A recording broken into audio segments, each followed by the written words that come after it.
ದೇವರ ಕುಮಾರನಾದ ಯೇಸು ಕ್ರಿಸ್ತನು ದೇವರ ಮಗನು ಅಂದರೆ ಯೇಸು ಕ್ರಿಸ್ತನು ದೇವರಿಗೆ ಸಮನಾದವನು. ಸ್ವ ಅಸ್ತಿತ್ವದಿಂದ ಆದಿಂದಲೂ ಇರುವಾತನು. ಆದುದರಿಂದಲೇ ಯೋಹಾನನು ಬರೆದ ಸುವಾರ್ತೆ 1ನೇ ಅಧ್ಯಾಯ 1-3 ತನಕ ನಾವು ಓದುವುದಾದರೆ, ಆದಿಯಲ್ಲಿ ವಾಕ್ಯವಿತ್ತು, ಆ ವಾಕ್ಯವು ದೇವರ ಬಳಿಯಲ್ಲಿತ್ತು, ಆ ವಾಕ್ಯವು ದೇವರಾಗಿತ್ತು, ಆ ವಾಕ್ಯವೆಂಬುವವನು ಆದಿಯಲ್ಲಿ ದೇವರ ಬಳಿಯಲ್ಲಿದ್ದನು, ಆತನ ಮೂಲಕವೂ ಸಮಸ್ತವೂ ಉಂಟಾಯಿತು, ಉಂಟಾಗಿರುವ ವಸ್ತುಗಳಲ್ಲಿ ಆತನಿಲ್ಲದೆ ಒಂದಾದರೂ ಉಂಟಾಗಲಿಲ್ಲ ಎಂಬುದಾಗಿ ತಿಳಿಸುತ್ತದೆ.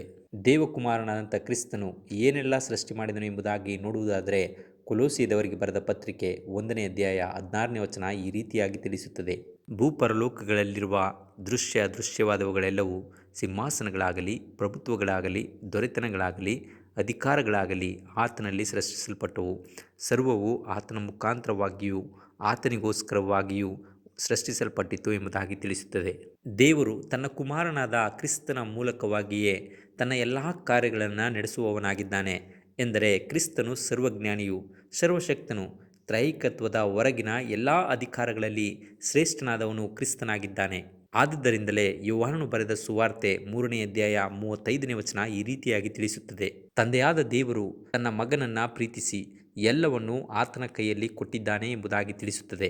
ಮಾತ್ರವಲ್ಲದೆ ದೇವಕುಮಾರನಾದಂತಹ ನಮ್ಮ ಕರ್ತನಾದಂಥ ಯೇಸು ಕ್ರಿಸ್ತನು ಏಕಾಧಿಪತಿಯು, ರಾಜಾದಿರಾಜನು, ಕರ್ತರ ಕರ್ತನು, ತನ್ನೊಬ್ಬನೇ ಅಮರತ್ವವುಳ್ಳವನು, ಅಗಮ್ಯವಾದ ಬೆಳಕಿನಲ್ಲಿ ವಾಸ ಮಾಡುವವನು ಆಗಿದ್ದಾನೆ ಎಂಬುದಾಗಿ 1 ತಿಮೋತಿ 6ನೇ ಅಧ್ಯಾಯ 16ನೇ ವಚನ ತಿಳಿಸುತ್ತದೆ. ಹೀಗೆ ಎಲ್ಲ ರೀತಿಯ ಜ್ಞಾನ ಅಧಿಕಾರವನ್ನು ಹೊಂದಿರುವ ದೇವಕುಮಾರನಾದಂಥ ಕ್ರಿಸ್ತನನ್ನು ನಾವು ಯಾವ ರೀತಿಯಲ್ಲಿ ಘನಪಡಿಸಬೇಕು ಎಂದರೆ, ಯೋಹಾನನು ಬರೆದ ಸುವಾರ್ತೆ 5ನೇ ಅಧ್ಯಾಯ 23ನೇ ವಚನ ಈ ರೀತಿಯಾಗಿ ತಿಳಿಸುತ್ತದೆ. ಎಲ್ಲರೂ ತನಗೆ ಮಾನ ಕೊಡುವ ಪ್ರಕಾರವೇ ಮಗನಿಗೂ ಮಾನ ಕೊಡಬೇಕೆಂದು ತಂದೆಯು ಇಚ್ಛಿಸುವವನಾಗಿದ್ದಾನೆ ಎಂಬುದಾಗಿ ತಿಳಿಸುತ್ತದೆ.